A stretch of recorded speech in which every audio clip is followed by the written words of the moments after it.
En el corazón del vasto imperio romano, en el año 37 después de Cristo, nació un niño destinado a dejar una marca indeleble y controvertida en la historia, Lucio Domicio Enobarbo. Su madre era Agripina la Menor, una mujer de ambición desmedida y linaje imperial, bisnieta del mismísimo Augusto. El destino del joven Lucio cambió drásticamente cuando su madre se casó con el emperador Claudio, su propio tío. Agripina, con una astucia implacable, persuadió a Claudio para que adoptara a su hijo, anteponiéndolo a su propio heredero, británico, Así, Lucio Domicio se convirtió en Nerón Claudio César Druso Germánico, el heredero del trono más poderoso del mundo conocido. La muerte de Claudio en el año 54, rodeada de sospechas de envenenamiento por un plato de hongos orquestado por Agripina, allanó el camino para el ascenso de Nerón. Con apenas 16 años, Nerón fue aclamado como emperador por la Guardia Pretoriana, un joven con el mundo a sus pies. Sus primeros 5 años de reinado, conocidos como el Quinquennium Neronis, fueron considerados una edad de oro para la administración romana. Gran parte de este éxito se debió a la guía de sus sabios consejeros, el filósofo estoico Séneca y el prefecto del pretorio, Sexto Afranio Burro. Séneca intentó moldear al joven emperador en un gobernante justo y moderado, inculcándole los principios de la filosofía. Durante este periodo, se implementaron reformas fiscales que aliviaron la carga de los pobres y se tomaron medidas para mejorar la justicia. Sin embargo, bajo la superficie de esta calma administrativa, crecían las tensiones y se gestaba la verdadera naturaleza de Nerón. El emperador sentía una pasión desbordante por las artes, considerándose a sí mismo un poeta, músico y actor sin igual. Le encantaba tocar la lira y cantar composiciones propias, un pasatiempo considerado indigno y vergonzoso para un emperador romano. Su madre, Agripina, intentaba mantener el control sobre su hijo y el imperio, una influencia que Nerón comenzó a resentir profundamente. La primera grieta en la fachada dorada fue la misteriosa muerte de su hermanastro británico en el año 55. Británico se desplomó durante una cena, víctima de un veneno rápido y letal, mientras Nerón afirmaba con calma que solo era un ataque de epilepsia. El asesinato eliminó al último rival directo al trono y demostró que Nerón era capaz de una crueldad extrema. La relación con su madre se deterioró hasta un punto de no retorno. Su control se había vuelto insoportable para él. En el año 59, Nerón tomó la terrible decisión de asesinar a su propia madre. Su primer intento fue macabro y teatral, un barco especialmente diseñado para hundirse con ella a bordo durante un festival en Bayas. Agripina, una nadadora experta, sobrevivió al naufragio y llegó a la orilla, enviando un mensajero para informar a su hijo que estaba a salvo. Aterrado de que ella buscara venganza, Nerón abandonó la sutileza y envió asesinos a su villa para terminar el trabajo. Según la leyenda, al ver a los verdugos, Agripina les mostró su vientre y gritó: «Golpead aquí, pues esto llevó a Nerón». La muerte de su madre liberó a Nerón de toda restricción, pero también lo atormentó con culpa y paranoia por el resto de su vida. Libre de influencias moderadoras, la extravagancia y la tiranía de Nerón se desataron sin control. Se divorció de su esposa Octavia, una mujer popular y amada por el pueblo, para casarse con su amante, Popea Sabina. Poco después, Octavia fue exiliada y ejecutada bajo falsas acusaciones, provocando la ira y el descontento del pueblo romano. El emperador comenzó a participar en competiciones atléticas y musicales en Grecia, obligando a los jueces a declararlo vencedor en cada evento. Estas exhibiciones públicas eran una fuente de profunda vergüenza para la élite senatorial, que veía al emperador degradar su propia majestad. Luego, en la noche del 18 de julio del año 64, ocurrió la catástrofe que definiría para siempre su legado. Un incendio devastador comenzó en la zona del Circo Máximo, avivado por el viento, se extendió rápidamente por la ciudad. Durante 6 días y 7 noches, el fuego ardió sin control, consumiendo 10 de los 14 distritos de Roma. Templos antiguos, innumerables hogares y tesoros artísticos invaluables se convirtieron en cenizas. Cientos de miles de romanos quedaron sin hogar, deambulando por las calles en un estado de pánico y desesperación. Fue en medio de este infierno donde nació la leyenda más famosa y duradera sobre Nerón. El rumor se extendió como el propio fuego, que el emperador, desde la seguridad de su palacio, observaba el cataclismo mientras tocaba su lira. La frase Nerón tocó el violín mientras Roma ardía se convirtió en un símbolo eterno de liderazgo irresponsable y cruel indiferencia. Historiadores como Tácito señalan que Nerón se encontraba en Ancio, a 50 kilómetros de Roma, cuando comenzó el incendio. Al enterarse de la noticia, regresó a la ciudad y organizó medidas de socorro para los damnificados. Abrió sus palacios privados y jardines para albergar a los que habían perdido sus hogares, y dispuso la llegada de suministros de alimentos. Sin embargo, estas acciones no fueron suficientes para disipar las sospechas que pesaban sobre él. El rumor más oscuro sugería que el propio Nerón había ordenado iniciar el fuego para poder reconstruir la ciudad a su gusto. La sospecha se intensificó cuando, sobre una vasta área despejada por el fuego, Nerón comenzó la construcción de un palacio de proporciones monumentales. Este palacio fue conocido como la Domus Aurea, la Casa de Oro. Era un complejo palaciego extravagante que se extendía por varias colinas de Roma, un testimonio de su megalomanía. Las paredes estaban incrustadas de oro y piedras preciosas, y los techos de los comedores tenían paneles de marfil que podían deslizarse para dejar caer flores y perfumes sobre los invitados.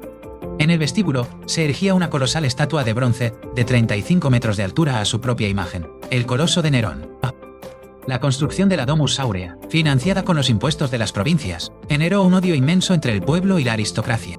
Para desviar la ira y las sospechas sobre el incendio, Nerón necesitaba un chivo expiatorio. Encontró al candidato perfecto en una pequeña, y entonces poco conocida secta religiosa, los cristianos de cuenta. Nerón los acusó de odio contra la humanidad y de haber provocado el gran incendio de Roma. Se desató una persecución brutal y sádica, la primera gran persecución del Imperio Romano contra los cristianos. Según Tácito, algunos fueron crucificados, otros cubiertos con pieles de animales y desgarrados por perros en la arena. A otros los cubrieron de brea y los usaron como antorchas humanas para iluminar sus fiestas nocturnas en los jardines. Esta crueldad conmocionó incluso a muchos romanos, que empezaron a sentir lástima por las víctimas, a pesar de su desconfianza hacia la nueva fe. El descontento contra Nerón crecía en todas las capas de la sociedad, desde el Senado hasta el ejército. En el año 65, se descubrió una gran conspiración para asesinar, liderada por el senador Cayo Calpurnio Pisón. La conspiración de Pisón fue aplastada sin piedad, y Nerón desató una nueva ola de terror y ejecuciones. Entre las víctimas se encontraba su antiguo maestro, Séneca, a quien se le ordenó suicidarse. El poeta Lucano y el escritor Petronio también fueron obligados a quitarse la vida, silenciando a las mentes más brillantes de Roma. La tiranía de Nerón se volvió insostenible, el imperio estaba al borde de la rebelión. En el año 68, el gobernador de la Galia Lugdunense, Cayo Julio Vindex, se rebeló abiertamente contra el emperador. Aunque la rebelión de Vindex fue sofocada, inspiró a otros a actuar. Servio Sulpicio Galba, el gobernador de Hispania Tarraconense, fue proclamado emperador por sus tropas y comenzó a marchar hacia Roma. El apoyo a Nerón se desmoronó rápidamente. La guardia pretoriana, sobornada por sus enemigos, lo abandonó. El Senado, sintiéndose finalmente libre y seguro, declaró a Nerón enemigo público del Estado. Esto significaba que cualquiera podía matarlo legalmente sin temor a represalias. Nerón despertó en su palacio para encontrarlo vacío. Sus guardias, amigos y sirvientes lo habían abandonado a su suerte. Presa del pánico, huyó de Roma disfrazado, acompañado solo por un puñado de libertos leales. Se refugió en una villa en las afueras de la ciudad, un lugar miserable en comparación con la opulencia a la que estaba acostumbrado. Al enterarse de que los soldados se acercaban para capturarlo y llevarlo a una muerte humillante en el foro, decidió suicidarse. Sin embargo, su cobardía le impidió clavarse la daga a sí mismo. Tuvo que pedirle a su liberto, Epafrodito, que lo ayudara a guiar su mano. Mientras la vida se le escapaba, un centurión romano irrumpió en la habitación, intentando detener la hemorragia. Las últimas palabras de Nerón, dirigidas al soldado, fueron: «Demasiado tarde, esta es la fidelidad». Y así, con solo 30 años, murió el último emperador de la dinastía, Julio Claudia. Su muerte sumió a Roma en un año de guerra civil, conocido como el Año de los 4 Emperadores. La leyenda de Nerón, el tirano que cantó mientras su ciudad ardía, había nacido, eclipsando cualquier logro o complejidad de su reinado. Su nombre se convirtió en sinónimo de tiranía, crueldad y decadencia. La Domus Aurea fue abandonada y enterrada, un monumento vergonzoso que las generaciones futuras quisieron olvidar. Sobre el lago de su palacio, futuros emperadores construirían el anfiteatro más famoso del mundo, el Coliseo Pintorescula. La historia, escrita en gran parte por sus enemigos de la clase senatorial, lo pintó como un monstruo absoluto. Sin embargo, entre algunas clases populares del este del imperio, su memoria fue sorprendentemente apreciada durante un tiempo. Surgieron leyendas de que no había muerto y que regresaría, un fenómeno conocido como la leyenda de Nero Redivivus. A pesar de los debates históricos, la imagen popular de Nerón permanece fija, la del emperador artista y loco. Su fascinación por el arte, en lugar de ser vista como un rasgo de sensibilidad, se interpretó como una prueba de su frivolidad y desconexión.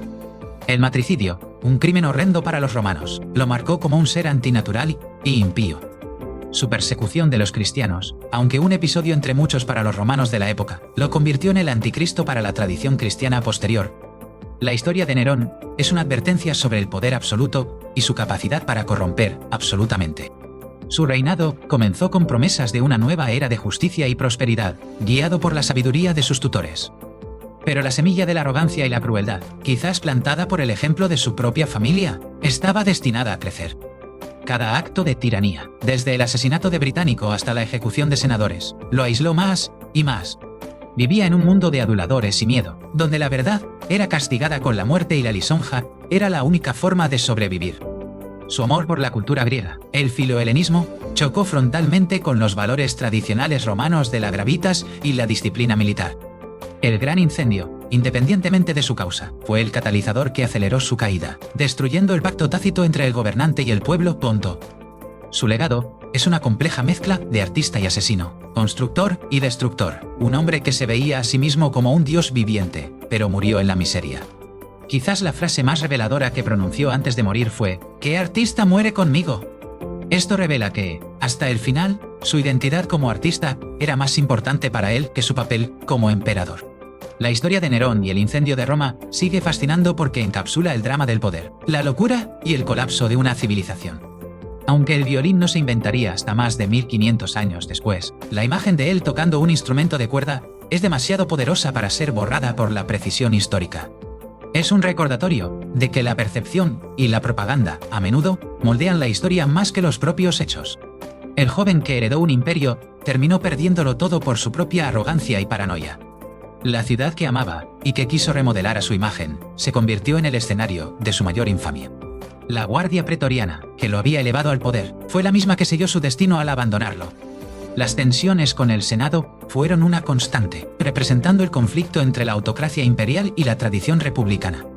Su relación con Popea fue apasionada, pero también trágica. Según los rumores, él mismo la mató de una patada durante un ataque de ira. El vacío de poder tras su muerte demostró cuán dependiente se había vuelto el imperio de la figura de un solo hombre, incluso de uno tan defectuoso, Stephen. Los proyectos de construcción de Nerón, aunque motivados por la vanidad, también proporcionaron empleo a miles de plebeyos romanos.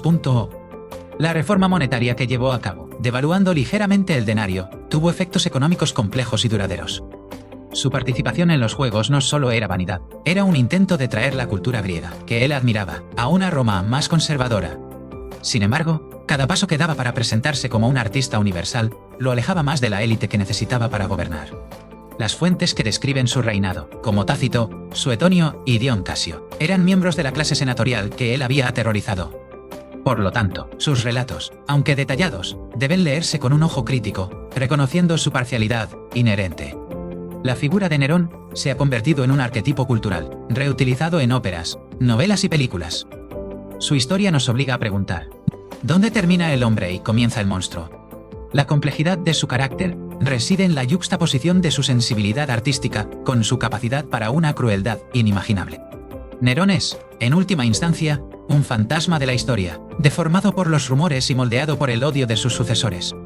El emperador que soñaba con ser un Apolo inmortal, encontró la inmortalidad, pero no como un dios del arte, sino como el paradigma del tirano. Y mientras Roma se reconstruía sobre sus cenizas, la leyenda del emperador que tocó música para su destrucción ya había echado raíces, para no ser arrancada jamás. El inicio de su reinado fue recibido con optimismo por un pueblo cansado de los excesos de Calígula y la aparente debilidad de Claudio. Agripina, habiendo asegurado el trono para su hijo, actuó como regente de facto en los primeros meses, su rostro incluso apareciendo en las monedas junto al de Nerón. La lucha de poder entre madre e hijo se convirtió en el drama central de la corte imperial. Nerón comenzó a celebrar juegos y festivales de un esplendor nunca antes visto, ganándose el favor de la plebe. Se enamoró de la liberta Claudia Acte, una relación que enfureció a su madre, quien veía a la ex esclava como una influencia peligrosa. La muerte de Burro en el 62 y el posterior retiro de Séneca dejaron a Nerón sin sus dos pilares de moderación. El nuevo prefecto del pretorio, Tigelino, era un hombre de baja cuna y moralidad laxa, que alentaba los peores instintos del emperador. Fue Tigelino quien ayudó a orquestar la caída de Octavia y la consolidación del poder absoluto de Nerón. Nerón soñaba con una nueva ciudad, Nerópolis, que se levantaría de las cenizas de la vieja Roma. La reconstrucción de Roma tras el incendio incluyó calles más anchas y el uso de materiales más resistentes al fuego, como el ladrillo. Aunque estas reformas eran prácticas, el resentimiento popular se centró en que el desastre había servido a los planes del emperador. La presión fiscal sobre las provincias para financiar la reconstrucción y la Domus Aurea fue inmensa. Esto provocó revueltas no solo en la Galia, sino también en Judea, dando inicio a la Primera Guerra Judeo-Romana. Nerón envió a su mejor general, Vespasiano, para sofocar la rebelión en Judea, sin saber que estaba enviando a su futuro sucesor. El viaje de Nerón a Grecia en el 66-67 fue la apoteosis de su carrera artística y el colmo de la ofensa para Roma. A pesar de su tiranía, hubo quienes lloraron su muerte, dejando flores en su tumba durante años. La leyenda de Nerón, el violinista, es una simplificación, pero captura una verdad poética sobre su reinado, un enfoque en la autogratificación mientras el deber ardía. El emperador que se veía a sí mismo como el sol, el nuevo Apolo, se extinguió en un rincón oscuro, abandonado por todos. Su historia es un estudio sobre la naturaleza del poder, la corrupción del alma y el veredicto implacable de la historia. La Casa de Oro, su sueño más grandioso, yace ahora enterrada bajo el suelo de Roma, un palacio fantasma de un emperador caído. El fuego purificó a Roma, pero también encendió la llama de una leyenda oscura que ardería por toda la eternidad.